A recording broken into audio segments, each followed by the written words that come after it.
Rusiya və Azərbaycan prezidentlərinin görüşü iki ölkə arasında münasibətlərin bərpası istiqamətində mühüm addım kimi dəyərləndirilir.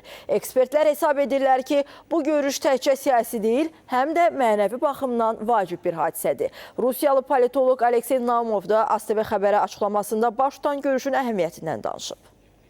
Безусловно, можно только приветствовать разговор доверительный, откровенный. Şübhəsiz ki, iki prezident arasında baş tutan səmimi, etimad dolu və açıq söhbəti, eləcə də onların görüşünü yalnız alqışlamaq olar.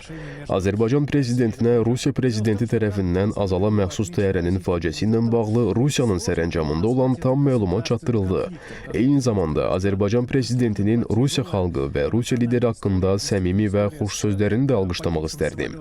Ümumilikdə bu hadisənin iki ölkə arasında münasibətlərin bərpası istiqamətində mühüm bir addım olduğunu düşünürəm.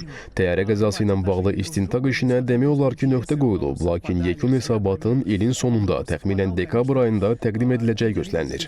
Buna görə də prezidentlərin görüşü sözün əsl mənasında həm əlamətdar, həm də hamımız üçün sevindirici bir hadisədir. Həqiqət üzə çıxmağa, ədalət isə öz yerini tapmağa başlayıb. Ona görə də düşünürəm ki, bu Rusiya-Azərbaycan münasibətlərinə biganə qalmayan hər kəs üçün yaxşı xəbərdir, xoş gündür.